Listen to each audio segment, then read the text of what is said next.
네, 여러분 안녕하십니까? 장혜경입니다. 와장창 TV 뉴스 큐레이션 시작합니다.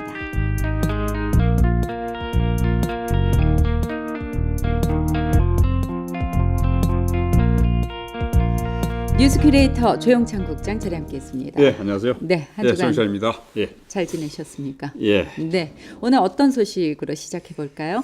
예, 지금 뭐 언론에 가장 지금 핫한 뉴스죠. 네. 강효상 의원 뭐 외교 기밀 누설 사건부터 얘기해 볼까요? 네, 이게 지난 5월 9일이었죠. 예. 국회 정론관에서 기자회견을 열고 강효상 의원이 예. 네, 고등학교 후배인 현직 외교관으로부터 전달받은 문재인 대통령과 트럼프 미국 대통령과의 그 통화 내용을 공개한 사건인데요. 자유한국당에서는 뭐 국익이다, 국민의 알 권리 차원에서 공개를 했다 이렇게 주장을 하고 있죠. 예, 뭐 하여튼 지금 주미대사관 외교관 중경위원회관이죠. 참사관이라고 하는데 참사관이라고 하면 잘 모르시는 분이 계시는데 아마 일반 행정직으로 따지면 상급 부의사관급입니다. 거의 고위 공무원이라고 할 수 있죠. 네, 그리고 사실 이분이 아마 그 강효상 의원 고등학교 후배인 것 같아요. 대구 대건고등학교입니다. 아, 네, 그래서 아마 이 강 의원한테 이 기밀 문건을 읽어준 것 같아요. 그래서 아마 이게 그래서 문제가 됐는데 뭐 일각에서는 이런 시각도 있습니다. 지금 외교부 내에 보수 성향 북문교국이라든가 네. 워싱턴 스쿨 출신 외교관들의 어떤 현 정부에 대한 조직적인 저항으로 보는 시각도 있습니다. 네. 그런데 사실 어떻게 보면은 공무원들은 뭐 개인적인 소신도 중요하겠지만은 정부의 어떤 공식적인 지침하고 절차 입장에 따라야 되겠죠. 예. 근데 그런 입장에서 본다면은 예. 강경화 외무장관이라든가 또 조윤재 주미대사의 어떤 리더십에도 문제가 있는 것 아니겠습니까? 그렇죠. 외교부의 어떤 기강을 잡아야 될 사람들이 네. 사실 어떻게 보면은 주미대사라는 자리도 우리 그 대사 자리 중에 가장 중요한 그 아마 현 그럼요. 정권에서도 그럼요. 모든 정부에서도 아마 최우선 순위로 꼽을 자리죠. 네. 그 조윤재 대사도 마찬가지고 네. 강경화 외무장관도 이 책임에서 벗어날 수는 저는 없다고 봅니다. 예. 네. 근데 지금 뭐 대통령까지 나서서 한국당 예. 비판하고 강효상 의원 예. 아주 강경 대응 대책으로 나서고 있는데요. 예. 근데 어쨌든 이 강효상 의원은 아주 큰 신문사 편집국장까지 예. 지냈던 사람인데 이런 파장을 예상하지 못했을까요? 그래요. 하여튼 뭐 강 의원하고 자유한국당은 알 권리 차원에서 했다고 합니다만 저는 사실 강 의원이 조금 무리수를 뒀다고 봅니다. 무엇보다도 지금 문정부가 가장 중점을 둔 부분이 지금 대북 관계, 네. 그리고 지금 북미 정상회 대북 관계인데요. 최근에 지금 북미 정상회담도 사실 결렬됐고 계속했던 저 대북 정책이 스텝이 꼬이고 있어요. 네. 이런 판에 지금 강 의원이 고춧가루를 뿌린 계획이죠, 사실은. 네. 네. 그러니까 어떻게 보면은 뭐 왕조 시대가 아닙니다만은 어떻게 보면은 이런 표현을 쓰긴 좀 그렇긴 뭐 합니다만은 어떻게 보면 강 의원이 이 영린을 건드린 거죠. 네. 네. 사실은 그래서 뭐 제가 봤을 때는 강 의원이 당내에서 어떤 자신의 존재감을 드러내기 위해서 지도부하고 상의하지 않고 좀 독단적으로 이게 기자회견을 해서 폭로하는 데다가 네. 이런 공명심이 앞서서 약간의 어떤 무리수를 두지 않았나 이렇게 보고 있습니다. 그런데 반면에 자유한국당 내부에서도 예. 비판 여론이 있어요. 그죠? 예. 윤상현 의원처럼 예. 이 외교 기밀 누출을 비판하는 사람이 있고 그다음 그 반기문 전 유엔 사무총장도 그렇고 김숙 그 대사도 외교안보 수석이었던 또 천영우 한반도 미래포럼 이사장도 그렇고요. 예. 그 이명박 시절에 그랬죠. 하여튼 많은 분들이 그러니까 보수 쪽의 외교관 출신이었던 분들까지도 이 강 의원을 비판하고 심지어는 한국당에서 출당시켜라 뭐 하여튼 여론이 굉장히 좋지 않습니다. 예. 근데 이렇게 되면 그 강 의원이 내년 총선 출마를 장담할 수 있겠습니까? 뭐 저도 뭐 사실 강 의원이 뭐 제가 강 의원 뭐 입장을 극적인 처지는 아닙니다만은 네. 실제적으로 아마 지금 강 의원 지금 비례대표입니다. 지금 지역구를 염두에 두고 있는 지역구가 대구 달서갑이죠. 지금 델스 병입니다. 제가 실수했습니다. 네, 예, 예. 네. 그 대한애국당 조원진 의원 지역구입니다. 네, 네. 근데 지금 아마 당 지도부에서 자신의 존재감을 부각시켜서 크게 한 건 하려고 사실 했다고 저는 들었다고 봅니다. 네. 근데 제가 봤을 때 이게 자기 덫이었다고 보고요. 네. 그래서 아마 지금 그럼 상대적으로 조원진 의원 입장에서는 예. 좋아하겠는데요? 뭐 좋아할 수도 있죠. 제 강 의원은 사실 좀 패스트트랙 전국에서도 이미 네. 두 차례 그 민주당한테 네. 고소 고발을 당한 상태입니다. 네. 네. 그래서 뭐 어떻게 보면 패스트트랙 건도 사실 뭐 쉽지는 않습니다만은 네. 여야가 정치적 합의에 의해서도 유야무야 될 수도 있는 소지는 있지만은 네. 외교 기밀 누출은 제가 아까도 말씀드렸습니다만은 대통령 신기까지 건드린 사건이어서 네. 정부 여당이 그냥 넘어갈 것 같지 않습니다. 네. 네. 한국당으로서는 뭐 조 의원을 보호하겠다는 제스처는 취하겠지만은 네. 만약에 강 의원이 사법 처리가 된다면은 뭐 한국당으로서도 별 도리가 없겠죠. 네, 지금 뭐 이미 여당에서는 국회 윤리위에 제소를 했고 예, 예. 또 그 외교부에서도 예. 외교 기밀 유출 혐의로 고발을 했고요. 예. 그 과거에 노회찬 의원이 SNS에 예, 그 예. 검찰 떡값 그걸 올렸다가 예, 예. 의원직을 상실했지 않았습니까? 그렇게 예. 본다면 강 의원도 아마 이렇게 면책 특권을 받을 수 있을까 좀 우려가 되긴 한데요. 어쨌든 본인은 그렇다 치더라도 예. 이렇게 되면 정말 아까운 지금 그 후배가 30일 날 파면당했죠. 예, 38만 당했는데요. 아까운 인재를 망가뜨렸습니다. 완전히. 아마 지금 정부 여당 쪽에서는 네. 지금 참사관이죠. 네. 이분이 아마 그 서울대 외교학과 83학번으로 알고 있습니다. 네. 아마 워싱턴 지금 참사관으로 부임하기 전에 박근혜 청와대 비서실, 네. 국정기획수석실 뭐 행정관으로도 근무했었고요. 네. 그 앞서 워싱턴 총영사관 동포 담당 영사를 하다가 현재는 주미대사관 의회 담당 공사 참사관이었습니다. 아, 참. 아마 지금 아마 대구 대근고등학교 네. 3년인가 뭐 그 정도 후배인 걸로 알고 있습니다. 강 의원에. 네. 그런데 정부는 아마 이 참사관을 파면하는 것에 그치지 않고 외교부 부처뿐만 아니라 전 부처 공무원들에 대한 어떤 공직기강 확립 차원에서 네. 철회가 들어갈 것으로 저는 보고 있습니다. 네. 근데 그 강 의원이 말이죠. 앞에서도 얘기했지만 아주 큰 신문사 편집국장까지 한 이분도 꽤 똑똑한 서울대 출신이죠. 예, 그렇죠. 아유, 죄송합니다. 예. 특정 대학을 말씀드려서 아무튼 이렇게 머리 좋은 사람이 이 후배가 다칠 것을 예상을 못했을까요? 글쎄 말입니다. 저도 자기 욕심이 앞서서 좀 네. 눈을 가렸다고 봅니다. 뭐 저도 기자 출신입니다만은 취재원과 정보원 보호는 기자의 제일 1원칙입니다. 네.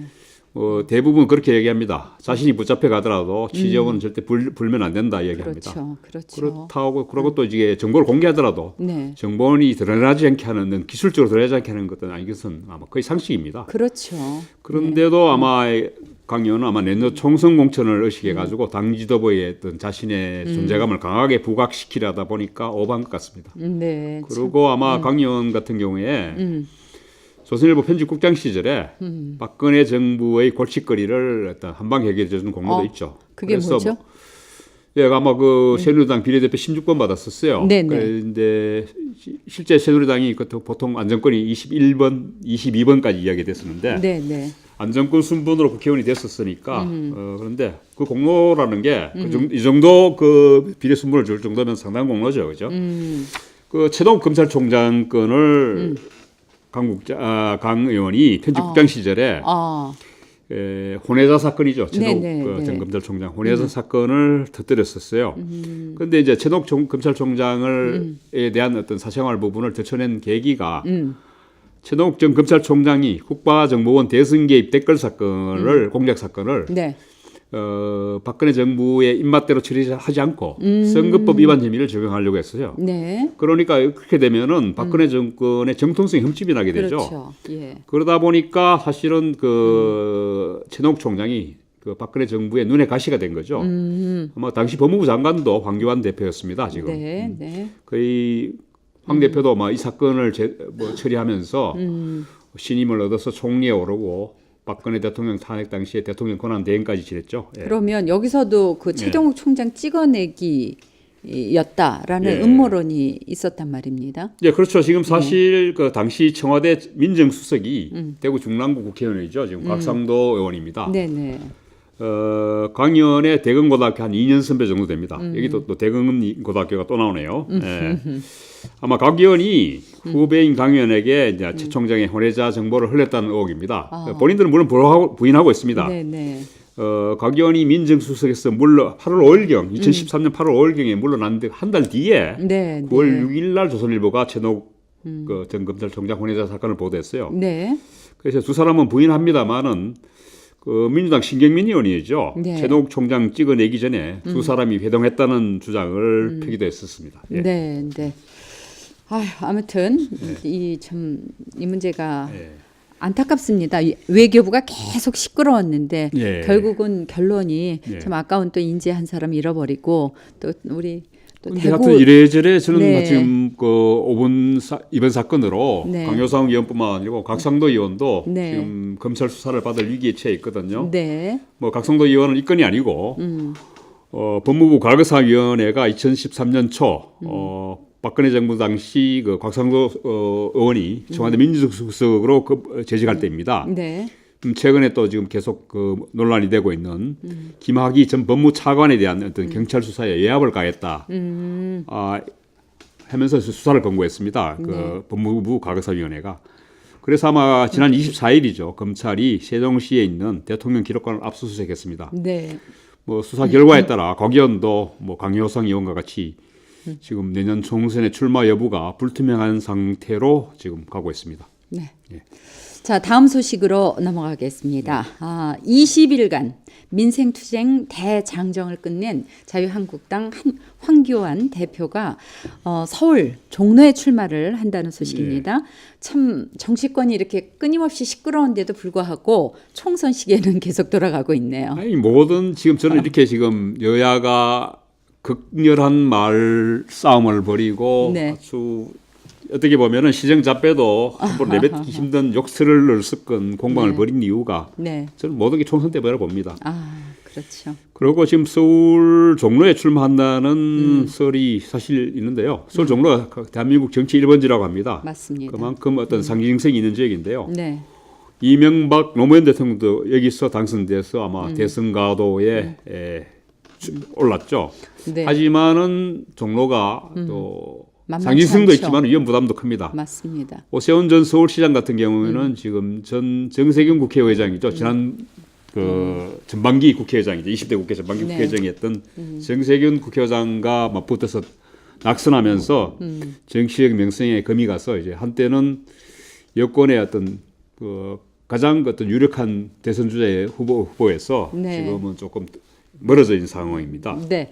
지금 그렇다면 여당에서는 누가 거론되고 있습니까? 지금 여러 사람들이 저요 하고 손을 들고 있습니다. 첫 자기밖에 없다, 모두가. 예, 그래서 아마 임종석 전 대통령 비서실장이 네.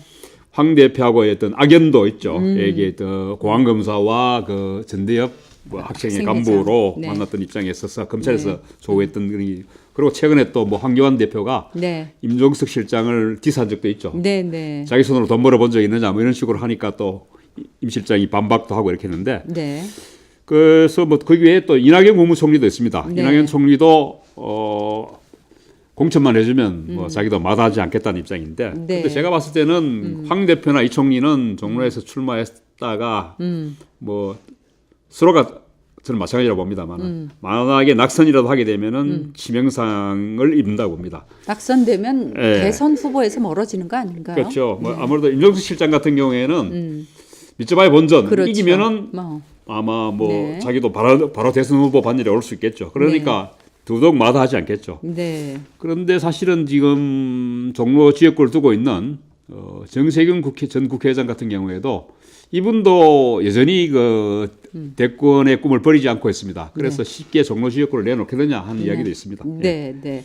아무튼 황교안 대표는 그 장외 투쟁을 통해서 어쩐 자신의 존재감을 부각시킨 것은 분명한 것 같습니다.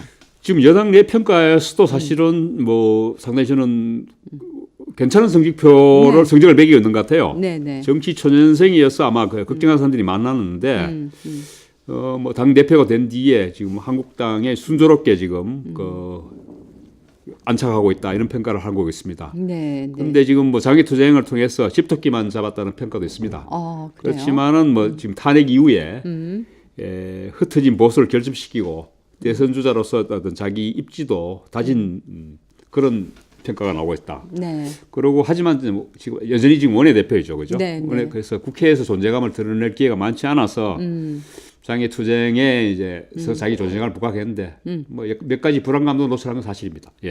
최근에 예. 그 경산의 은혜사를 방문해서 예, 예. 부처님 오신 날이었죠. 예, 예. 네, 네. 그 법요식에서 예. 불교식 합장을 하지 않는 바람에 예. 지금 불교계, 기독교계, 그러니까 종교계 간의 갈등으로 지금 비화되고 있습니다. 예, 예. 이게. 예, 뭐 부처님이 오신 날이 지난 5월 12일이죠. 네. 뭐 시간이 좀 지났습니다만은 네, 자유한국당이 그 전국 장애 투쟁에 나섰을 때입니다. 아마 그때 경북 영천 지역도 방문하고 뭐 경산 지역 가까운 데서 잤습니다. 아마 네. 경산 지역에 머물던 황 대표가 은혜사를 초파일에 방문해가지고 법요식에 참석했는데 불교식을 의식이네 합장은 안 하고 그냥 사진을 봐도 자기가 그냥 두 손을 모으고 네, 그냥 가만히 네. 앉아서 계시더라고요. 네, 네. 참 가시기 전에도 고민을 많이 했을 것 같아요. 예, 예. 네. 근데 이제 안 가도 욕을 얻어먹고 예. 가도 또 문제가 있고 어쨌든 황 대표는 독실한 기독교 신자 아닙니까? 예, 근데 이제 침례교 신자죠. 네. 침례교가 아마 네. 그 우리나라의 대표적인 보수 기독교 네. 교파죠. 네, 네. 또 그러고 그냥 신자가 아니고 전도사 자격이 있다고 그러니까 자격증이라고 신학을 공부를 하신 것 신학도 같더라고요. 공부했다고 하는데 네, 네. 뭐 제가 아는 또 기독교 장로 한 분은 뭐 목사 안수까지 받았다고 이분이? 이야기도 합니다. 네. 그리고 뭐 사실 그래서 초파일에 사찰 방문 일정을 잡았지만은 이분이 또 이런 그 합장하지 않거나 어떤 기독교식의 어떤 그런 걸 드러낼까봐 한국당 내에서 내부에서 상당히 걱정을 했다고 해요. 그러니까요. 그래서 조계종에서는 그렇다면 공당 대표를 내려놓아라. 예. 네, 이렇게 아주 격앙된 반응을 보이고 있고 여기에 맞서서 또 보수 기독교계에서도 또 불교계를 정면으로 비판하고 있고 말이죠. 예, 아마 불교계에서는 뭐 자기 신앙을 우선한다면은 공당의 대표직을 내놔라. 뭐 그러고 자연으로 돌아가라. 뭐 이렇게 했고. 그러니까 또 보수 기독교 단체인 한국 기독교 총연합회가 불교계 비판에 나섰고 뭐 한국 교회 연합도 월권이다, 인권 침해다 이렇게 네. 또 하면서 불교계를 공격했습니다. 네, 예, 예. 그 저기 이명박 전 대통령도 장로, 네. 기독교 네. 장로이셔서 네. 대선 후보 시절 대구 동아세에서 네. 아주 뭐 박대를 많이 받았다는 얘기를 들었습니다. 그 우리 저 카메라 감독이 지금 전해준 얘기인데요. 그 동아사 측에서 예. 일부러 경례로 그 예. 차를 타고 못 들어오게 하려고 네, 네. 그러게 했다고 해요. 네, 네. 그래도 막 그래서 아마 그 동화사가 이게 조금 끌끌었던 것 같아요. 네. 그래서 동화사로 가기보다는 그러면 근처에 있는 은하사로 가자 이렇게 해서 이제 은하사로 발길을 돌렸는데 이런 사단이 벌어진 거죠. 네, 네. 그래서 아마 황 대표는 뭐 그 후에 해명을 했어요. 아마 그 자유한국당 내 그 유튜브인가요? 뭐 오른솔인가 거기에서 해명을 했는데. 뭐 크리스천으로 계속 생활을 하다 보니까 절에를 잘 가지 않았어. 사찰 의식이나 뭐 절차에 어떤 부족한 부분이 많았다. 앞으로 그런 부분이 있다면은 좀 배우고 익히도록 하겠으니까 이게 봐달라 이렇게 해서 아마 내년부터는 아마 합장할 것 같아요. 아, 근데 유독 이렇게 기독교에만 좀 이렇게 엄격한 잣대를 대는 것이 아닌가 하는 아쉬움도 들고요. 참 정치하기 어렵겠구나 하는 그런 생각도 듭니다. 네, 하여튼 뭐 이게 종교 문제는 늘 사실은 역대 그 대선 주자들이 네. 다 고민하던 부분입니다. 네, 네. 아마 이 부분은 특히 한국같이 이렇게 다종교 사회에서는 이게 뭐 어떻게 다른 종교에 대한 어떤 그런 관용이랄까 이런 그 톨레랑스가 사실 필요한 것 같아요. 네. 그런 부분에서 아예 참석하지 않든가. 그렇지 안 하면 않으면 또 안 한다고 난리 나요. 그렇죠. 아니면 그걸 가면 또 뭐 그것도 해주면 또 어떤가 저는 이런 생각 들어요. 정치인이 그 정도 융통성 내지는 그 네. 융통성 발휘해야지 하죠. 네, 네. 네. 여기까지 얘기하겠습니다. 다음 소식으로 넘어가겠습니다. 우리 대구 출신 봉준호 감독이 영화 기생충으로 72회 칸 영화제에서 황금 종려상을 받았다는 아주 기쁜 소식으로 온 국민이 모처럼 만에 그죠? 네. 맨날 좋은 소식이 없었는데 즐거운 즐거움을 주었습니다. 이 황금 종려상 수상 소식과 함께 봉준호 감독의 영화에 대한 보다 상세한 이야기를 나누고 싶어서 영화 전문가 김중기 필름통 대표를 모셨습니다. 안녕하십니까? 네, 안녕하십니까? 네. 아유, 좋은 소식 갖고 오셔서요. 아, 그럼요. 네. 1919년 네. 드디어 한국인이 최초로 영화를 네. 만들어서 그게 이제 공개가 된 네. 딱 올해 100년째 되는 그렇죠. 이 해에 아주 경사스러운 일이 생겼죠. 그러니까 여러 가지 의미가 있어요. 예. 그렇죠? 예. 그 수상의 의미는 그 우리가 영화의 날이 10월 27일인가요? 아마 첫 상영한 날이 그랬던 것 예, 같아요. 예. 1919년. 예. 그래서 또 이렇게 봉준호 감독이 좋은 소식을 전해줬는데 이 칸 영화의 황금 종려상 이 어떤 상인지 이 수상의 의미가 왜 이렇게 크게 다가오는지. 영화가 처음으로 발명된 것이 1895년 12월 28일이에요. 그래요. 1895년 어디냐면 파리에 있는 그랑블루라는 네.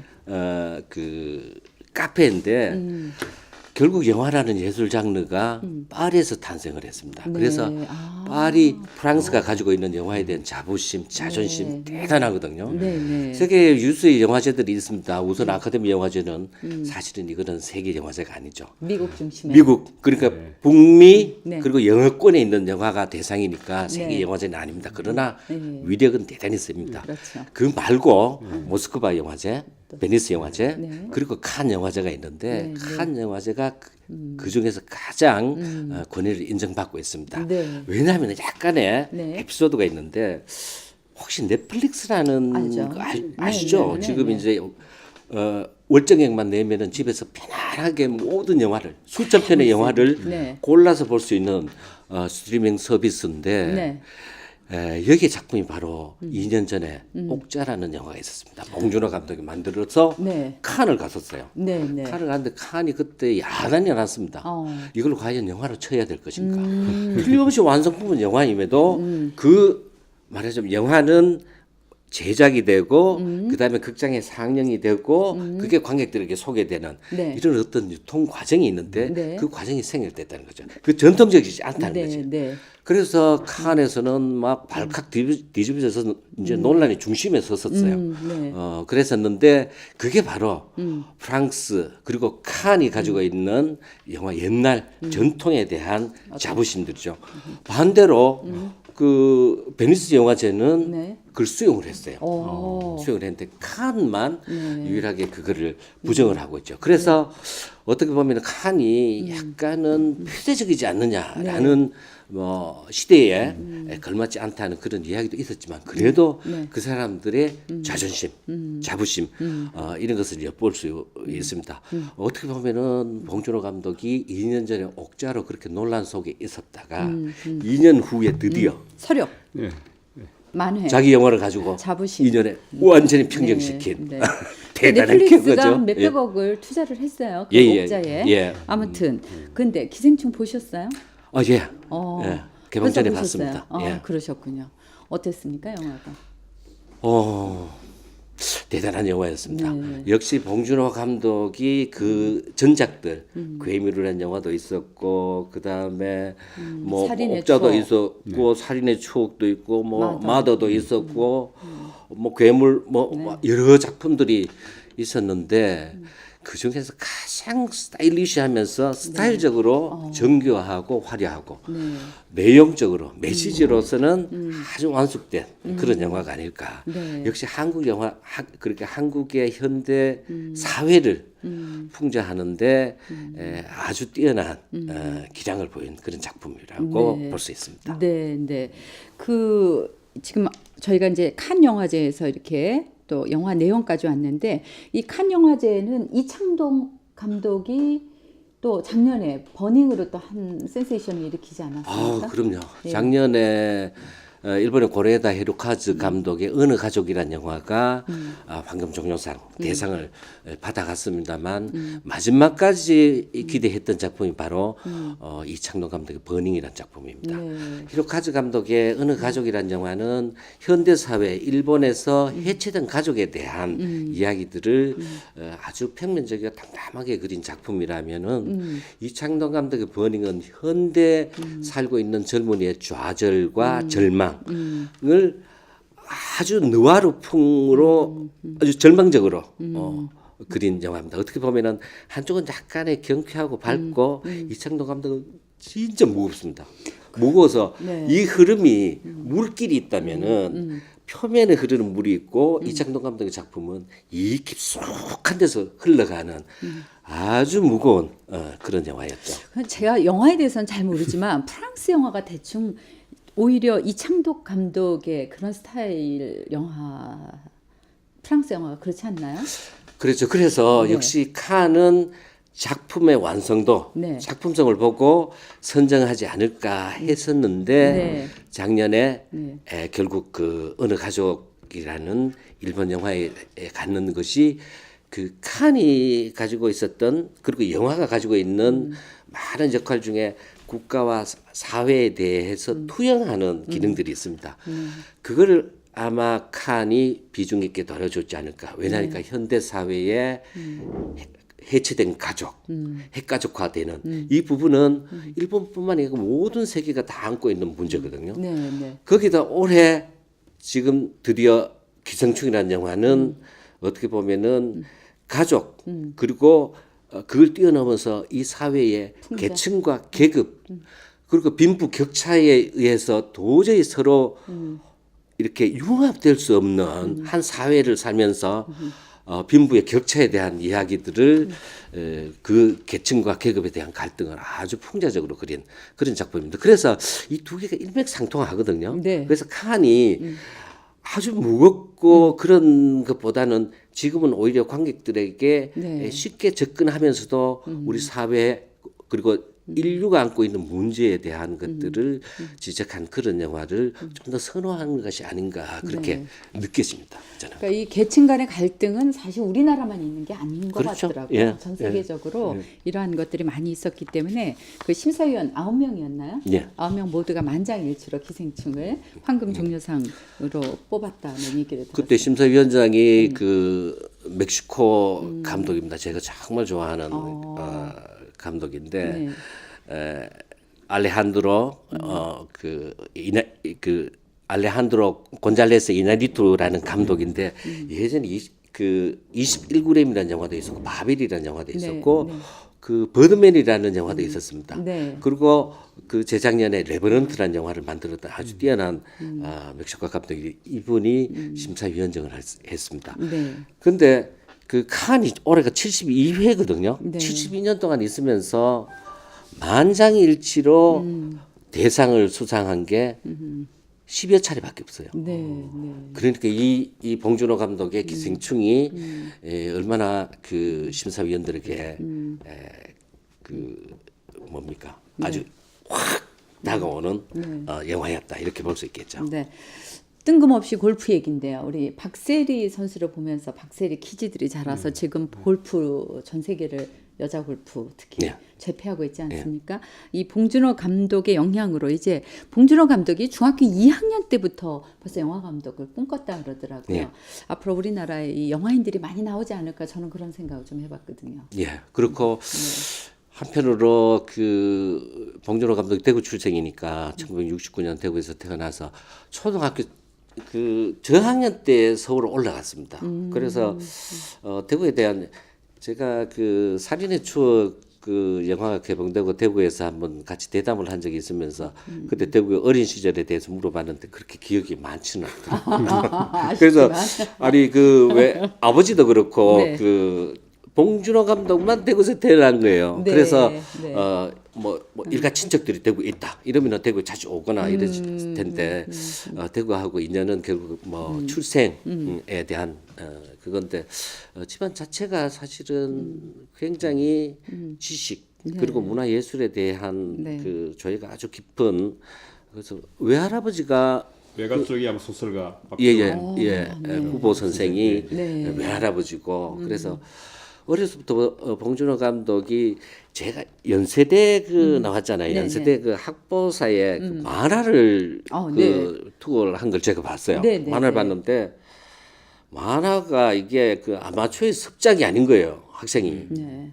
아주 완성도 높은 만화를 이렇게 그렸는데 이 만화가 뭐냐 하니까 프레임 속에 그림을 그리는 거잖아요. 영화도 사실은 1초에 24프레임의 안에 그림을 그려야 하는 건데 아주 중요한 대목이 있습니다.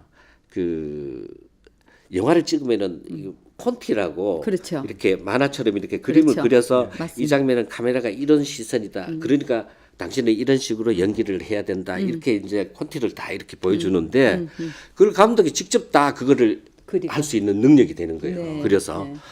그래서 그 서국 여차를 찍을 때 보통 영화를 이렇게 한번 찍으면은 배우가 그 연기를 두세 번을 현장에서 합니다. 왜냐하니까 카메라가 이쪽에서 한번 찍고 뒤에서 찍고 저쪽에서 찍고 이런 두세 번 하는데 봉준호 감독은 영화를 한 번밖에 안 하는 거예요. 벌써 봉준호 감독 머릿속에 모든 것이 편집이 다 되어 있다는 것이죠. 그림이 다 그려져 있는 거죠. 그래서 그때 설국열차의 그 미국 그 배우들이 아니 이런 너무 놀라는 거예요. 벌써 그 작품의 모든 것이 머릿속에 지금 다 그려져 있는 거죠. 아주 그래서 그 헐리우드 그 배우들이 굉장히 놀랬다는 그런 그래서 이야기가 있습니다. 몽테일이라는 이야기를 듣는 거예요. 그렇죠. 디테일적으로도 굉장히 뛰어난데 이번 기생충이라는 작품에도 보면은 송강호는 네. 사실은 반지하. 네. 반지하라는 이 생활의 이 모습들이 그 세계적으로 그렇게 뭐 한국이나 동양 특히 한국에만 있는 그런 주거 형태들이 왜냐하니까 서울이라는 보니까 외국에서는 굉장히 생소하면서도 다르게 느껴지는 거죠. 그래서 지상에 살고 있는 아주 잘난 종족들. 종족이라고 이야기해도 될까요? 어쨌든 반지하에 살고 있는 종족들 네. 그리고 또 지하에 살고 있는 이 종족들 가난한 그래서 어떻게 보면은 한 사회 안에 서로 다른 종족으로 나누어져서 이 종족이 지상에 있는 그 어떤 기생충이라는 게 원래 다른 생물에 기생을 하면서 네. 영양분을 빨아먹는 네. 유기체 생물을 말하잖아요. 그래서 마치 그것처럼 부자에게 붙어서 그 사람들을 빨아먹는 가난한 사람들이 되는 이걸 이제 풍자를 하고 있는데 결국은 이러한 그 계층 그러니까 이제 그 부의 불균형 그리고 이제 빈부의 격차 이런 것들이 더 이상 융화할 수 없다는 거죠. 지상 종족은 지상 종족 그리고 반지하 종족 뭐 지하 종족은 그냥 계속 그 삶에서 더 이상 어떻게 할 수 없다는 벗어날 수 것이 없다. 봉준호 감독이 본 한국 사회의 모습이었어요. 네. 그래서 예전에 그 괴물이라든가 그 다음에 살인의 추억도 보면은 그 절망 속에서도 약간의 희망과 네. 기대가 있었어요. 마지막에도 그 살인의 추억 보면은 그 잡을 뭡니까 것 같은. 네. 뭡니까 수로에서 네. 마치 범인을 본 것처럼 네. 그게 벌써 희망이거든요. 그렇죠. 근데 이번 작품에서는 없어요. 오히려 굉장히 이렇게 유머하고 이렇게 밝은데도 네. 불구하고 그 주제가 가지고 있는 부분들은 네. 굉장히 어둡다. 그래서 아주 슬픈 페이소스가 막 느껴지는 거예요. 네. 한국 사회. 네. 그래서 저는 이 영화를 보고 나서 일단 재밌다. 네. 그런데 슬프다. 이것이 저의 결론이었어요. 근데 하여튼 이 봉 감독 영화 중에 부자가 나온 첫 영화라는 이야기까지 나오던데요.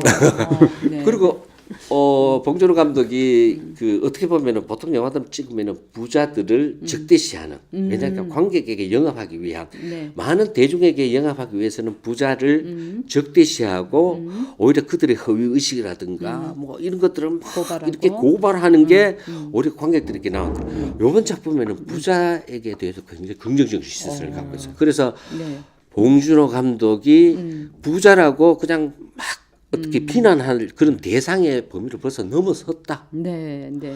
그리고 부자도 보통 그렇게 이렇게 이야기해도 될까 모르겠습니다만은 그 이쁘면 다 착한 거죠. 한때 이렇게 왜 용서가 농담이 되고. 있었잖아요. 네, 그 네. 뭡니까 그 미모지상주의, 네, 네, 외모지상주의. 네. 이쁘면 다 용서가 용서하죠. 되고. 예, 네. 이쁘면 다 용서된다. 네, 뭐 네. 이런 식의 이야기 있었는데 이 영화에서는 돈 많으면 착하다는 거예요. 너무 착하다. 아, 네. 그런 그러니까 돈 가진 자들의 뭐 위선과 허위의식이 약간은 네. 보입니다만은 그것이 네. 비난의 대상으로 네. 가지는 않습니다. 그리고 또 가난한 자들이 가진 어떤 영악스러움 여기서도 그 집에 침투하기 위해서 아주 별별 범죄에 가까운 일을 저지르는데 그들의 후한 무치 뭐 이런 것들도 그냥 유머로서 이렇게 하면서 그냥 보통의 현상이다. 비난의 대상은 아닌 거예요. 그래서 가진 자 가지지 않는 자에 대해서 어떻게 비난을 하거나 이게 아니고 그냥 당연시하는 거예요. 저는 그게 더 슬픈 거예요. 더 이상 반지하에 있던 사람이 지상으로 올라간다거나 네. 지하에 있던 사람들이 예. 반지하로 게 승급될 수 있는 것이 없다고 이렇게 상정하는 그 자체가 대청사다리가 굉장히 완전히 없어졌다는 예, 얘기죠. 아주 슬프고 냉혹하게 현실을 그대로 표현한 거죠. 그렇죠. 옛날에는 개천에서 용나기도 하고 했지만 현실적으로는 요즘 불가능하다 그러잖아요. 그것을 블랙 코미디로 하면서 여실히 그대로 영화에 다 나타난 거죠. 맞습니다. 현실을. 그리고 특히 하나의 또 시선은 반지하와 또 지하가 있습니다. 네. 이 둘의 그 격차도 또. 피가 터지는 네. 육탄전이 벌어지는데 네, 네, 네. 아 그것이 또 슬픈 거예요. 가난한 자들끼리 더 이상 희망 없고 가망 없는 그들이 네. 싸우는 거예요. 이것이 봉준호 감독이 보고 있는 우리 사회에 대한 시선인데 네. 제가 봤더니 예전에 봤던 영화들보다 훨씬 더 네. 근데 리얼하네요. 어떻게 생각해요? 생활형 유머들은 많아요. 많은데 웃으면서 그것만 더 모르면은 슬픈 뭐 거야. 웃으는데 웃고 재밌고 네. 유쾌하고 즐거운데 네. 이런 무거운 어떤 시선들이 느껴지니까 약간의 절망, 네. 슬픔 이런 것이 네. 느껴졌습니다. 저는. 그런데 전문가로서 보시기에 본 감독이 늘 이제 작품성과 흥행성을 같이 겸비했던 강목이라고 하는데 이번 기생충 영화는 어떻습니까? 흥행할 것 같습니까? 예. 왜냐하면은 재밌습니다. 그래서 개방 첫날에도 저는 개방 전에서 봤습니다만 개방 첫날 이렇게 커뮤니티에 올라오는 글들 보면은 대부분이 재밌다는 거예요. 네, 네, 네. 그만큼 완성도가 뛰어납니다. 그 전에 왜 살인의 추억은 스릴러적인 영화잖아요. 네. 그리고 설국역차는 액션. 그 다음에 그 괴물은 또 가족, 네. 드라마. 네. 여러 가지 장르들을 실험을 다 했습니다. 플란다스의 개라는 영화들도 우리 일반 소시민들의 삶에 대한 이야기들이었는데 그걸 스릴러적으로 잘 그렸거든요. 네. 미스테리적으로. 네. 근데 이런 장르적 실험들이 이번 그 기생충에 다 들어옵니다. 그래서 막 웃다가 낄낄대면서 영화를 보다가 어느 순간 막 가슴을 졸이게 네. 이렇게 긴장감이 몰려오기도 하고 또 어느 순간은 또 그 어떤 가족에 대한 슬픔 네. 이런 것들로 이렇게 또 사람을 또 힘들게 합니다. 그래서 이러한 어떤 장르적인 부분들이 요소요소에 잘 융합이 됐습니다. 그래서 제가 봤을 때 이야 봉준호 감독 대단하다. 네. 대단히 성숙됐다 이번에는. 네, 네. 그렇게 작품의 완성도가 굉장히 치밀하고 정교하다. 네. 그래서 뭐 흥행은 아마 아주 잘 될 것 같은 그런 예감이 듭니다. 네, 저는 뭐 그 감독은 영화로 평가를 받지만 사실 봉준호 감독이 뭐 스태프들에게 52시간제를 한다든지 배우들을 매우 존중한다든지 그런 어떤 그 인격적인 것들이 다 영화에 녹아내렸지 않나 이런 생각을 했어요. 참 여러 가지 면에서 우리가 또 존경하고 또 앞으로 기대할 만한 그런 감독이 아닌가 싶습니다. 좀 나누고 싶은 얘기가 너무나 많이 있지만 네, 시간 관계상 오늘은 이쯤 하고요. 다음에 또 좋은 영화 가지고 한번 또 모시도록 하겠습니다. 불러주십시오. 네, 네. 감사합니다. 예, 감사합니다. 네. 네, 다음 순서는 지역 소식입니다. 오마이뉴스의 조정은 기자 자리에 함께했습니다. 안녕하십니까? 네, 네, 안녕하세요. 안녕하십니까. 가장 진보적인 언론사에서 가장 보수적인 기자 조정훈입니다. 아, 네, 아주 바람직한 기자상이죠.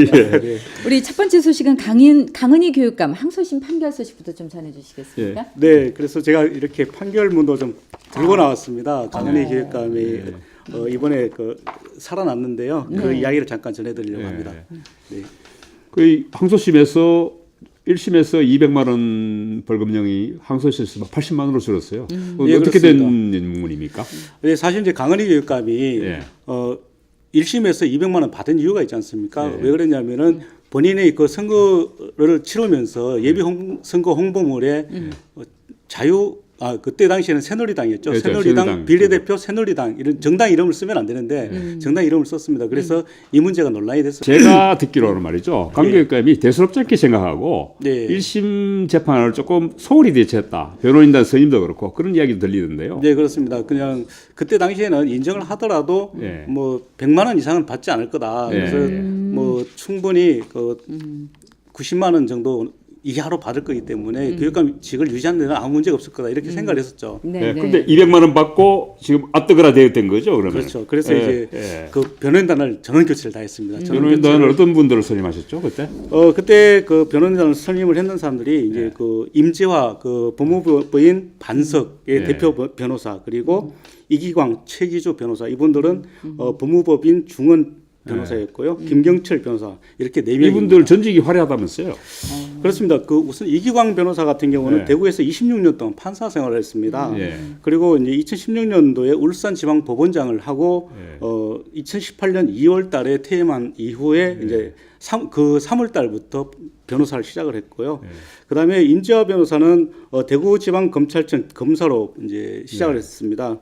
그렇게 해서 2004년도에 변호사로 개업을 했다가 2006년부터 대구지방법원에 또 판사를 또 했어요. 예, 변호사를 하다가 판사를 하다가 그리고 다시 2013년도에 그 대구 고등법원 판사를 마지막으로 이제 변호사를 시작을 그런데 했습니다. 그 변호사 좀 바꿨다고 해서 판결이 이렇게 확 달라질 수 그러니까요. 있습니까? 아, 그러게요. 그래서 재밌는 게 이번에 그 항소심에서 항소심 그 대표 변호사가 김연호 판사였는데요. 예, 예. 김연호 판사하고 같이 사법고시 합격한 변호사가 있습니다. 예, 예. 김경철 변호사인데요. 김경철 변호사는 그 김연호 그 부장판사하고 같이 사법고시 34회 동기였고요. 그리고 사법연수원도 같은 23기 동기였습니다. 그리고 대구지방법원에서 같이 판사 생활을 했거든요. 아니 그럼 강교육감 쪽에서는 딱 그 재판부에 그걸 딱 알고 그런 변호인을 선임했네요. 그러면요. 물론 이제 충분히 그 예. 감안을 해서 했는데 예. 그래서 이제 혹자들은 이제 정관예우가 아니냐 이렇게 예. 얘기를 합니다. 그런데 저는 이제 그렇게 말씀을 못 드리는 게 예. 그 이야기는 뭐 독자들이 판단을 하셔야 되겠죠. 예. 판사로 같이 활동을 했었고 또 같이 사법고시 동기고 사법연수원 동기였는데 서로 눈빛만 봐도 잘 알 수 있는 사람들이지 않습니까? 그런데도 이렇게 판결이 난 거는 저는 정관예우라고 말씀 절대 못 드립니다. 알아서 판단하십시오. 네, 그렇습니다. 알아서 판단하시면 네, 네. 우리 조 기자는 아무 얘기도 안 했습니다. 그렇습니다. 네, 네. 네, 네. 그런데 이렇게 뭐 지금 그 검찰은 지금 가만히 있습니까? 어떻습니까? 뭐 이런 상황에서? 예, 그 이제 검찰이 예. 이제 상고를 해야 되지 않습니까? 예, 예. 이제 검찰이 사실 좀 불만이 좀 있습니다. 상고를 예. 해야 되는데 상고를 전혀 못하게 만들었습니다. 아 검찰이 그럼 상고를 안 했습니까? 상고를 못합니다. 왜냐하면은 예. 이 이유가 뭔가요, 그게? 이유가 있습니다. 예. 그 강은희 교육감이 이제 변호인단을 새로 꾸리면서 이제 그 여러 가지 이유를 들었어요. 예. 이제 그 법리상 문제가 있다. 또 양형이 너무 무겁다 이런 이야기들을 했는데 사실 법을 어긴 거는 맞지 않습니까? 네. 법을 어긴 건 100% 맞는데 판사도 인정을 했습니다. 법을 어긴 거는 맞다. 그럼에도 불구하고 그 2등을 했는 그 김차일 교수죠. 네. 김차일 후보하고 약 3만 표 차이가 났는데 2.6% 정도 차이 났습니다. 예. 그럼에도 불구하고 3만 표라는 게 아주 큰 차이를 보였고 그래서 교육감직을 유지하는 데는 전혀 문제가 없다. 그렇기 때문에 그 200만 원은 너무 과하기 때문에 80만 원으로 한다 이렇게 했습니다. 근데 검사가 상고를 할 수 있는 이유가 그 하려면은 예. 법리상의 문제가 있어야 그 상고를 할 수 있습니다. 근데 검사가 그 기소한 부분은 다 재판부에서 다 수용했다는 거죠. 그렇죠. 네. 다 수용을 해버렸기 때문에 단지 양형만 단지 줄였다는 양형만 거예요. 줄여버리니까 검사의 손과 발을 다 잘라버린 거죠, 사실은. 예. 그래서 아주 훌륭한 재판부네요. 그렇죠. 그래서 더 이상 네. 어떻게 네. 할 수가 없는 거죠. 일단 네. 그래서 이제 그 강은희 교육감이 나오면서 활짝 웃었고 그 자리에 왔던 강은희 교육감을 지지하는 분들도 박수를 치면서 막 환호를 했습니다. 아니 그 강은희 교육감이 만약에 재판에 졌으면 교육감직 상실만이 아니고 실제 그 선관위로부터 그 돌려받은 법정 선거 비용까지도 그게 뭐 한 8억 9천 정도 돌려받았다 그랬나요? 예, 그렇습니다. 그것까지 다 이 토해내야 될 상황인데 그렇죠. 그것도 지금 안 했으면 변호인 다 줘도 뭐 되겠네 그것만. 그럼요. 예, 그 돈을 다 주더라도 본인이 그 손해볼 게 없을 아니, 그건 정도니까. 본인들이 알아서 합니다. 그거는 뭐 알아서 하겠죠. 네, 네. 다음 소식으로 좀 넘어갔으면 좋겠어요. 예. 네. 네. 다음 소식은요? 예. 다음 소식은 제가 그 황교안 그 자유한국당 대표인데 저는 그 대통령 그 권한대행도 했었고 국무총리도 했었고 네. 아주 화려한 경력을 가지신 분입니다. 네, 네. 이분이 요즘 굉장히 어깨에 막 힘을 주고 목에 힘을 주고 다니고 있거든요. 네. 그래서 지금 한동안 그 민생 투쟁 대장정을 했지 않습니까? 그래서 대구에서도 2박 3일 동안 있었는데 네. 안동에 갔습니다. 네. 안동에 갔는데 안동에서 아주 참 그 자화자찬을 했었고 또 안동 유림들이 굉장히 그 많이 띄워줬었죠. 그런데 이제 그 유림들이 띄워주긴 했는데 너무 과한 말을 했습니다. 네. 그래서 이게 좀 논란이 됐습니다. 그래서 이 이야기를 조금 풀어볼까 하는데요. 그 뭐 어떤 말을 했습니까? 잠깐만요. 제가 그 당시 이제 박원갑 경북 향교재단 이사장인데요. 이분이 이제 100년마다 한 명 나오는 분이 있는데 그분이 그 황교안 대표다. 황교안 대표다.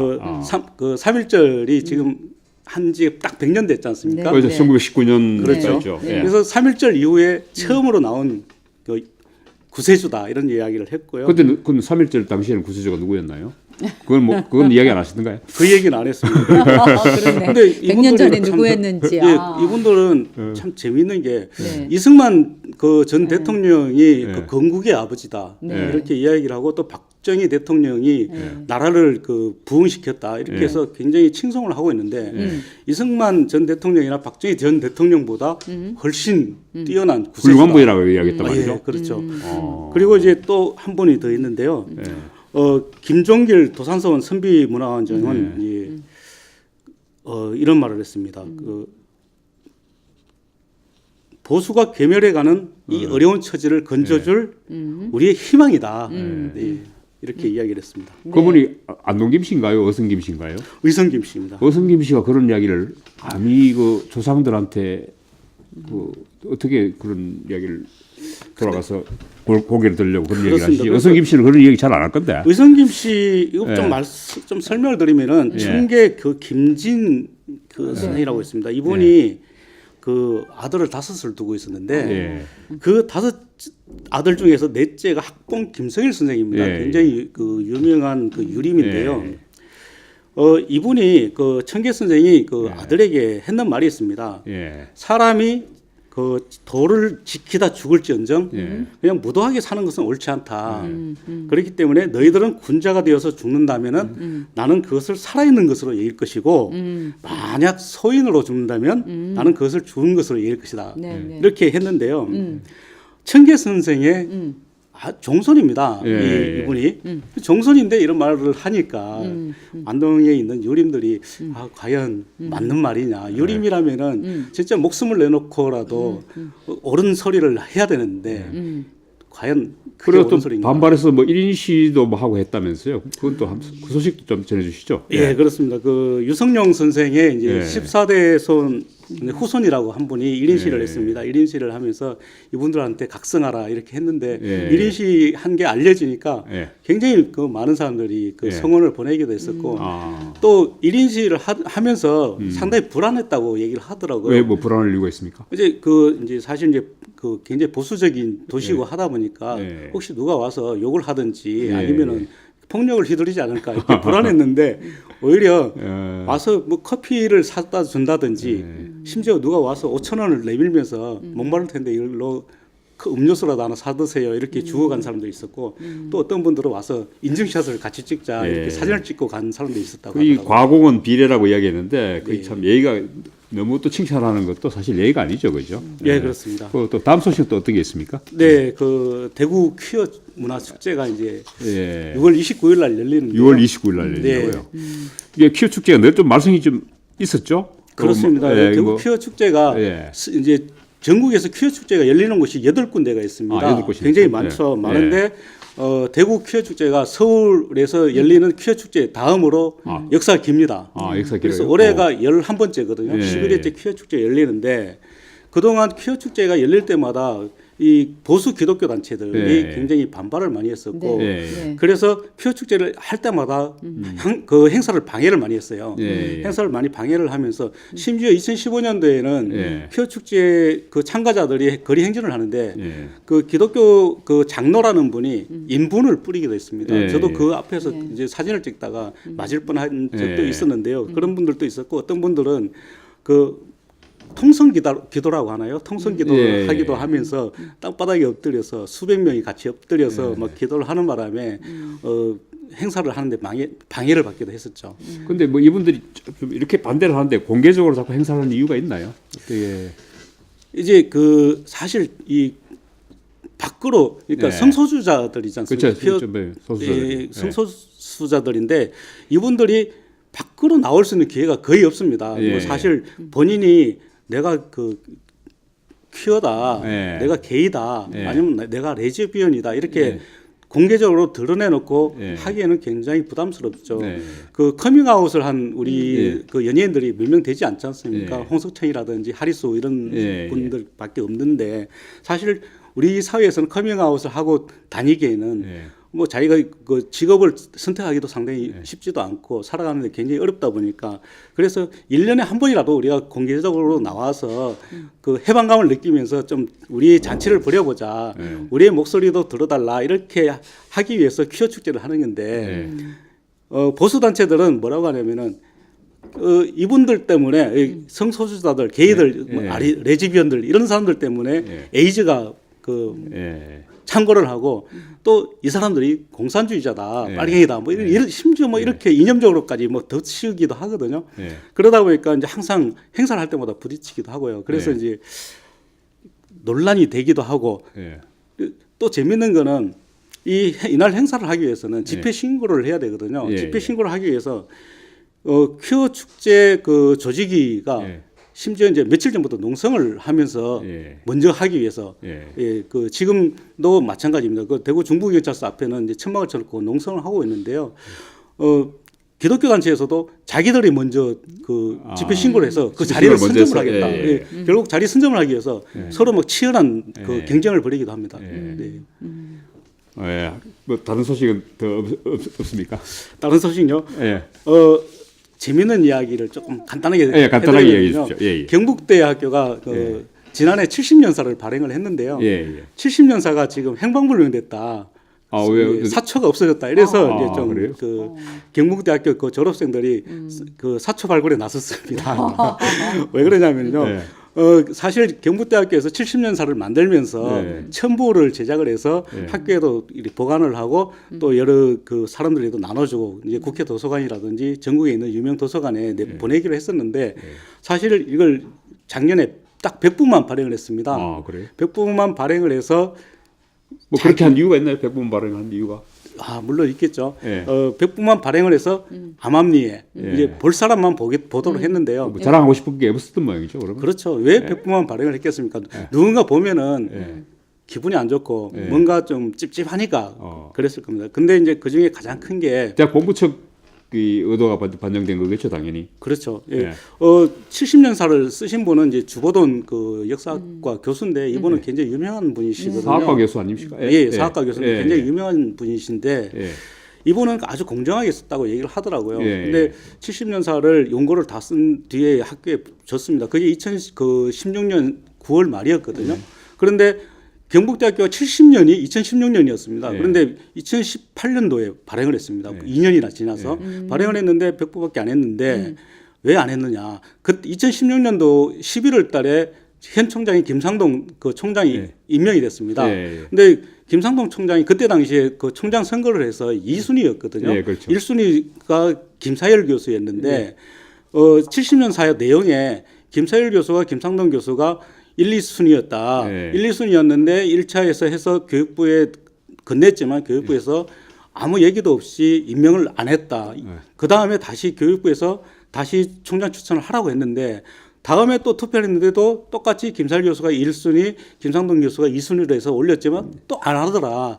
이거는 박근혜 정부에서 뭔가 자기들이 그 총장시키지 않으려고 뭐 김사희 교수를 그 내용을 기술해서 이제 그러면 네, 조금만 그렇죠. 찍었다는 예, 얘기죠. 그 내용이 들어가 있습니다. 그리고 그 내용뿐만 아니라 그 전에 있던 하민석 총장이나 노동일 예. 총장이 예. 있던 시기에 문제점도 같이 올렸는데 예. 그때 당시에 그 보직 교수로 있던 분들이 자기들의 문제도 같이 들어 있으니 예. 그걸 누군가에게 보여주기 싫었던 게 아닌가 이렇게 지금 조보동 교수는 얘기를 하고 있고요. 네. 학교 네. 측에서는 그건 아니다 이렇게 얘기하고 있습니다. 예, 네. 알겠습니다.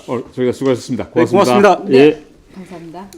네, 다음 소식입니다. 이번에 패널은 김용섭 한국 비정규 교수 노조위원장님 모셨습니다. 안녕하십니까? 네, 안녕하십니까. 안녕하세요. 네, 네.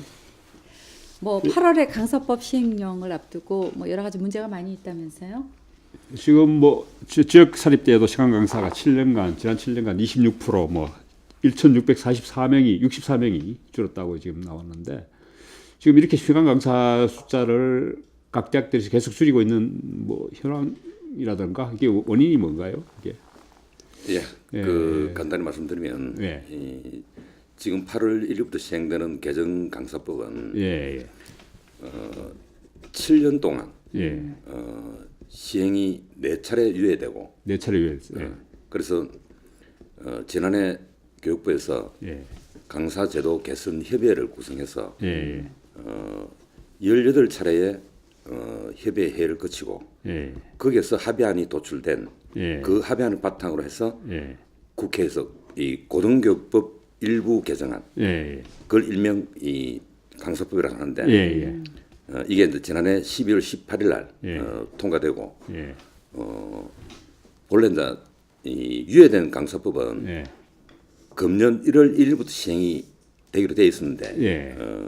원체 이제 우리가 반대하고 예, 해서 이 개정 강사법이 8월 1일부터 예. 그 시행이 됩니다. 근데 제가 알기로는 말이죠. 지금 그 다음 학기죠. 그러니까 8월부터 지금 강사들이 대거 실직 위기에 처했다고 들었어요. 뭐 지금 계속 유예됐는데 이번에는 유예될 가능성이 없나요? 그러면? 지금 법이 통과됐기 때문에 예, 예. 8월 1일부터 무조건 그 시행이 됩니다. 시행이 됩니까? 시행이 예. 되는데 예, 이미 예비 시행 단계에서 예. 금년 1학기에 예, 교육부 발표로는 약 14,000명이 해고됐다. 예. 이렇게 이야기를 하는데 예. 우리 노동조합에서 파악할 때는 예. 그 이상으로 지금 보고 있습니다. 아, 그래요? 그럼 14,000명이나 해고됐는데도 사실 그러면 노조위원장이신데 그런데 어떤 뭐 대책 같은 게 마련됐었습니까? 아니면은 뭐 이게 예상하고 있었나요, 그냥?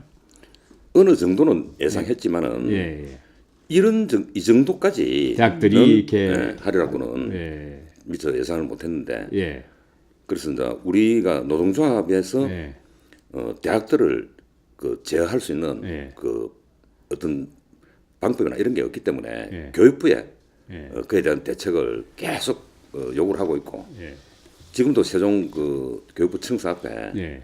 우리가 천막을 치고 지금 농성을 계속하고 있거든요. 근데 강사법이라는 게 어떻게 보면 강사 처우 개선이라든가 이런 부분을 그리고 노동강도 낙화시키고 그렇게 위해서 강사법이 마련되는 걸로 아는데 오히려 그럼 강사들의 목을 도로 조인 거 아닌가요?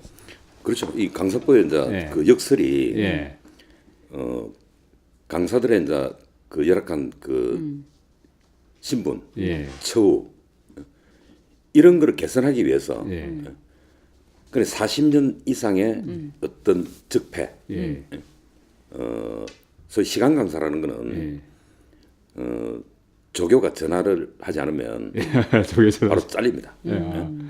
그러한 불안한 그 신분 상태를 최소한이라도 보장을 하자. 네. 그래서 1년간 신분 보장을 해주고 예, 3년 동안 채용 절차를 보장을 해줍니다. 예, 그래서 이제 신분 보장과 처우 개선, 네. 고용 안정이라는 그 세 가지 모토를 가지고 이 개정 강사법이 예. 사회적 합의를 통해서 예. 합의문이 만들어졌고 그게 바탕에서 이제 이 법이 통과됐는데 오히려 이제 대학들은 네. 특히 이제 사립 대학들은 재정 핑계를 대고 재정 문제를 문제 삼아서 이제 대학 강사들을 예. 엄청나게 이제 해고를 했는데 우리나라 사립 대학들이 그렇게 그러면 재정이 열악하냐 하면 결코 그렇지 않습니다. 그러면은 신분 보장과 처우 개선 이렇게 그걸 캐치프레스를 내걸고 강사법 또 사실 제가 알기로는 상당히 어떤 그 법 개정 투쟁도 하신 걸로 알고 있습니다. 그런데 오히려 이렇게 되면은 사실은 그 정부에서도 어차피 뭐 방법이 없는가요? 아니면 뭐 어떻게 정부에서 어떤 그 정부 대처가 제대로 뭐 되겠습니까? 사립대학들이 저렇게 나온다면은? 그렇죠. 그러니까 예. 그 강사와 대학들이 풀 수 없는 문제니까 예. 정부가 나서서 풀어줘야죠. 예. 어려운 문제니까. 예. 그럼 무슨 말이냐 하면 예. 재정 문제를 예. 해결할 수 있는 방법은 예. 대학도 자구 노력을 해야 되고 예. 또 이 고등교육을 그 정도 방치를 한 정부도 예. 책임이 있다는 이야기입니다. 본래 이 시간 강사를 만들어낸 게 예. 정부 안으로 만들어졌거든요. 예. 군사 독재 시절에. 예. 그래서 이제 소위 이제 이 지식인의 예. 비판적인 목소리를 잠재우기 위해서 이 시간 강사 제도가 만들어졌단 말이에요. 예. 그러니까 손쉽게 쓰고 손쉽게 버릴 수 있는 그런 제도가 40년 이상을 그 부리먹고 써먹으면 마에도 부리먹고 그래서 이 시간 강사 제도를 그 우리가 현대판 노비 제도다 그런 식으로까지 우리가 이야기를 하고 어쨌든 이 강사 문제는 반드시 고등교육을 위해서 또 학문 후속 세대를 위해서 또 우리 대한민국의 이제 이 고등학문의 발전을 위해서 반드시 이거는 해결돼야 된다. 그래서 이제 이그 강사법 투쟁을 했고 이렇게 통과됐는데 그 생각도 많은 그런 어떤 역설이 벌어지니까 참 답답한 심정입니다. 그런데 실제 지금 그 강사법 개정 관련해서 지금 사실 어떻게 보면 대학들도 지금 요즘 이제 그 학령 인구가 줄어들면서 대학 정원도 지금 계속 축소 단계란 말이죠. 그런 부분도 감안하셨나요? 아니면 어떻습니까? 다 감안했죠. 예. 그 우리나라 지금 교원 충원율이 예. 헌법에 교원 법정주의를 취하고 있는데 예. 한 번도 100% 교원 충원율을 지킨 대학들이 잘 없었어요. 예. 뭐 지금 국공립은 어느 정도 지키고 있지만은 예. 사립은 형편없거든요. 예. 그러니까 지난해까지 그 대학 시간 강사가 76,164명이었어요. 예. 근데 그 인원이 2011년부터 매년 한 7,000명 이상씩 예. 그 줄어들었거든요. 예. 그러니까 금년 1학기에 또 14,000명이 예. 줄어들었으니까 최소한의 적정 인원이 예. 6만 7만은 돼야 된다고 판단을 하는데 예. 대학들이 이제 보이는 행태는 고액을 받는 연봉자들이 정년퇴직을 하고 나면 정년 트랙 교수를 뽑지 않습니다. 거의 계약직 교수를 계속 뽑고 그렇죠. 있죠 지금. 예. 그러니까 이제 예. 소위 그 단가가 싼 예. 비정년 트랙 제도를 만들어 가지고 그 사람들이 평균적으로 받는 게 정규직의 약 40%, 49% 정도. 예. 그 절반 정도의 지금 그 어떤 절반도 각 대학들이 안 지금 되는? 신규 교수들은 전부 투트랙으로 지금 그렇죠. 기존에 있던 분들은 정규직으로 두고 그렇죠. 그러니까- 새로 뽑는 분들은 전부 비정규직으로 둔다는 얘기죠. 거의. 그러니까 예. 학령 인구가 감소되고 그거는 이미 2000대 초반부터 예고됐거든요. 예. 2018년에 위기가 온다. 근데 이미 위기로 왔고 2023년 무릎 되면 예. 약 10만 명이 줄어듭니다. 대학 예. 지원자가. 예. 그러면 일각에서는 지방대학 절반이 예. 사라질 거다. 예. 이래 예측을 하는데 그럼 우리나라 대학이 그렇게 그러면 많으냐? 예. 인구 대비하면 대학이 그렇게 많은 건 아닙니다. 예. 미국이 6천 개가 되고 일본이 1,200개가 넘는데 예. 우리가 5천만 인구에 예. 약 400여 개 대학이면 예. 그렇게 많은 건 아니거든요. 예. 대규모 대학이 예. 존재하는 그게 문제지. 그러니까 서울 같은데 예. 재학생이 2만 명이 넘는 그런 대학들이 예. 굉장히 많습니다. 그럼 지역 대학들도 지금 특히 제가 알기로는 경북대, 영남대, 계명대, 대구대는 아마 매모드 대학으로 지방 대학 중에서도 매모드 대학이 입학 정원이 굉장히 큰 대학으로 알고 있습니다만 지역 대학들 사정은 어떤가요? 그러면? 지역 대학에도 예. 지금 대구대학 같은 경우에는 예. 이미 금년 1학기 때 예. 그 전체 강사의 절반을 넘게 해고했습니다. 그리고 영남대학은 약 140여 명, 예. 계명대학은 마찬가지로 약 절반. 예. 그리고 경북대는 이제 국립이니까 예. 거의 변동이 없습니다. 예, 그래요. 그러니까 겸초빙이라는 그런 또 예.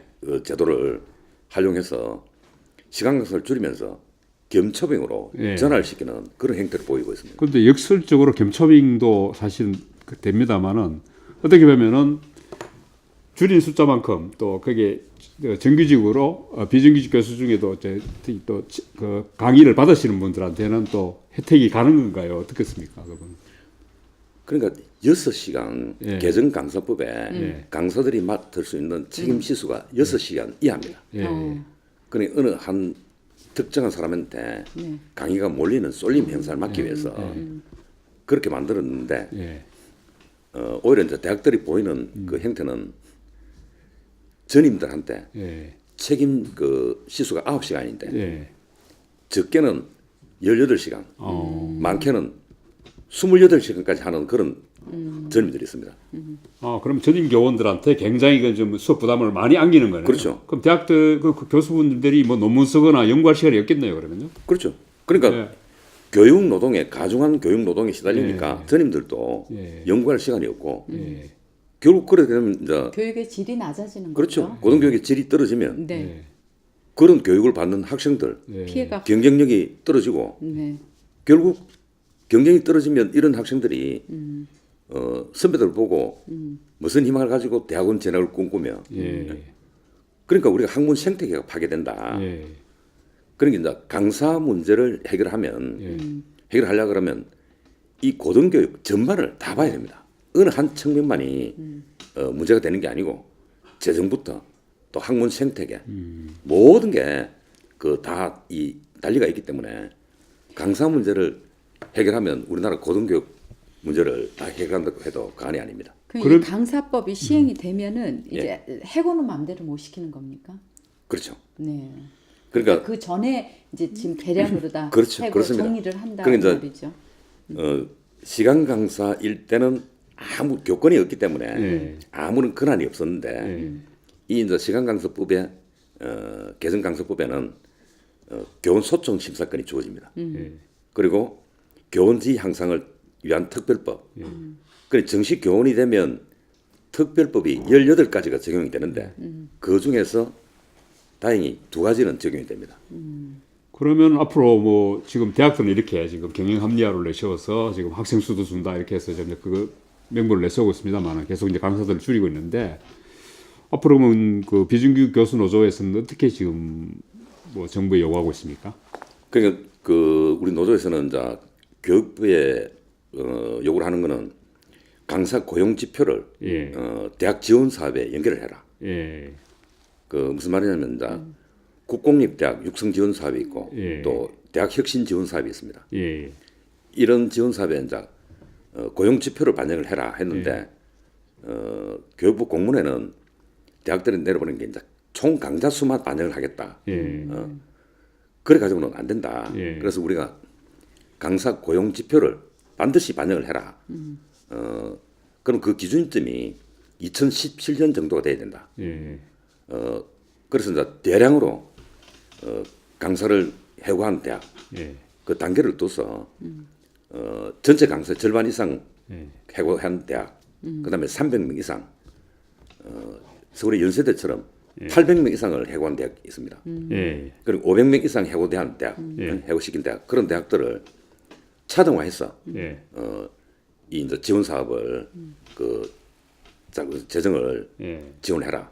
이 대량 해고 대학들을 대상으로 정부 재정 지원 사업을 차등 지원하라는 이야기죠. 네. 그렇게 하면은 뭐 지금 그 대학들이 사립대 특히 사립 대학들이 그 강사들 더 채용할까요? 현 고용은 그래도 예. 유지를 할 가능성이 안 있겠나. 예. 왜 그러냐 그러면 지금 10년 동안 대학 등록금이 예. 동결되어 있는 상태에서 사립대학들이 그 아우성을 지르는 게 이제 재정 문제를 예. 제일로 이제 꼽는데 예. 근데 재정 문제가 물론 어렵기는 어렵죠. 예. 어려운데 무조건 대학 등록금에 의존하기보다는 예. 아까 그 이제 경영의 합리화 예. 이런 분도 말씀하셨는데 지금 사립대학들 재정 운영 그 행태가 우리가 볼 때는 엉망입니다. 예. 근데 교육부 감사를 예. 받아봐야 고대 사태도 뭐 있었지만은 그 중징계감인데 거의 구두 경고로 끝납니다. 예, 제가 그 정도로 이야기 듣고요. 그리고 지금 어떻게 보면 앞으로 뭐 배준기 교수 노조가 앞으로 지금 어차피 지금 대량 해고는 지금 코앞에 다가왔습니다. 다음 학기에 앞으로 향후 투쟁 방향이라든가 전망은 어떻게 보고 계십니까? 그래서 이제 끊임없이 오늘 또 교육부에서 뭐 기자 간담회가 있어 모입니다. 예. 있었고 지금 이 시행령이 4일날 국무회의를 10시 국무회의를 거치고 11시에 이 시행령이 이제 공표가 되는데 예, 거기에 맞춰서 우리가 조금 전에도 말씀드렸지만은 이 대학 재정 지원사 예, 이 부분하고 연결을 시켜서 예.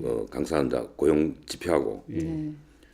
반드시 그게 관철이 될 수 있도록 네.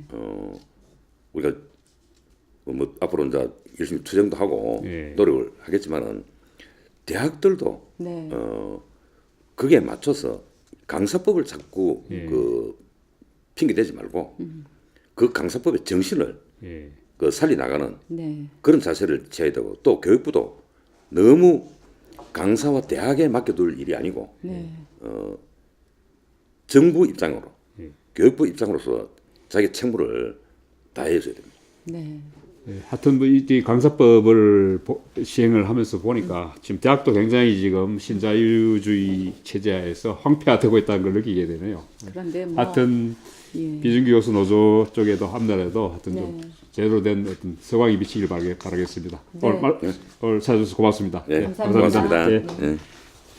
네, 와장창 TV 뉴스 크리에이션 오늘 순서 여기까지입니다. 다시 뵙겠습니다. 감사합니다. 네, 감사합니다.